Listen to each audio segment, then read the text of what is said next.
السلام عليكم ورحمة الله. قبل قليل من الآن وردنا خبر مؤسف ومحزن. فاجعة اهتزت لها مدينة مغربية. وشفتوا شنو وقع اليوم لشرطي مغربي هو وصديقه؟ إن لله وإنا إليه راجعون. التفاصيل اللي وقع اليوم لهذا الشرطي وصديقه غتألمنا كاملين، لكن قبل ما نخوضوا فيها ما تنساوش تشتركوا في القناة باش توصلوا بكل جديد أخبار المغرب إن شاء الله، وشكرا جزيلا لكم. إن لله وإنا إليه راجعون. مدينة الدخلة المغربية تهتز اليوم على وقع كارثة حقيقية وقعت لشرطي وصديقه اليوم، حيث لقي شرطي وصديقه مصرعهما إثر انفجار قنينة غاز البوتان داخل منزل بحي المسيرة بمدينة الدخلة.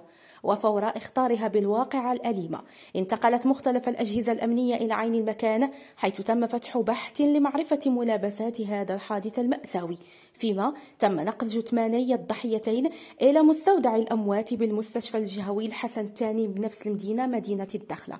فاطلبوا ربي يرحمهم ويغفر لهم ويسكنهم فسيح جناته آمين، إنك لا ترد الدعاء.